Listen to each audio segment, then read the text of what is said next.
Well, I think I did everything. I could cope with being deaf, but to not have the two things together, I think it's just absolutely heartbreaking.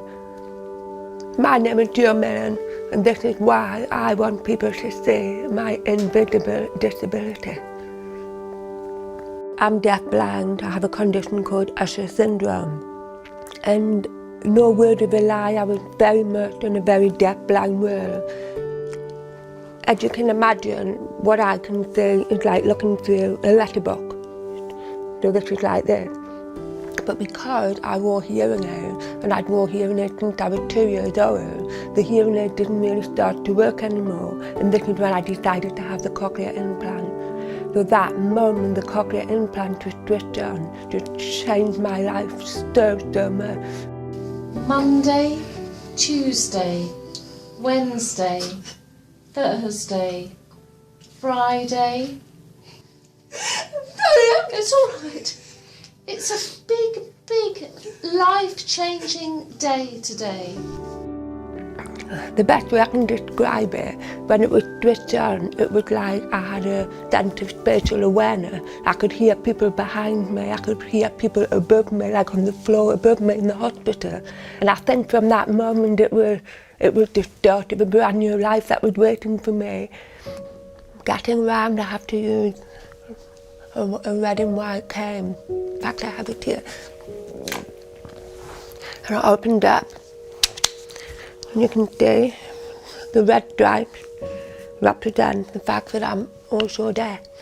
So when I'm walking along the street and I have my cane, the look of disbelief on people's faces, because obviously being deaf-blind is an invisible disability.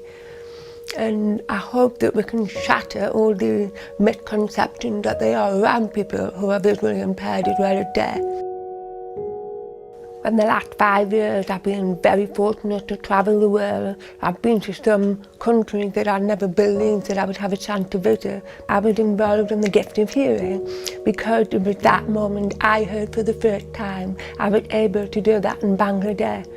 And there were 500 children who all had some hearing aids, and it was just that reaction of watching the children as their hearing aids were switched on for the first time. I've been in Tokyo where I've been communicating one-to-one with somebody else with Usher syndrome in Japanese. Even though we're miles and miles apart, our barriers are just breaking down, there's no distance between us. We all have Usher syndrome, and ultimately we all want exactly the same thing, and that's the cure. I couldn't be more happier, but I've always said it feels like a dark black cloud. It's like hanging over this perfect family life that I now have. I got married last year. I've got 2 beautiful children. Teddy's only 2, and Maggie is only a 3-month-old baby girl. People say I'm very strong, but it's quite a norm for me to maybe have a little cry in private. But that's because I'm full of love. It's not because I'm unhappy. It's because I want this so much. I want to have a cure. I still get like a pain in the pit of my stomach when I think about it. Think about the fact that I'm growing more and more blind every day. And the thought of not being able to see my children's faces, that just seems to be cruel. Just seems to be the most cruel thing. But I'm going to be positive, and this is why we've found a cure Usher. And this is what we want. We want to cure Usher syndrome.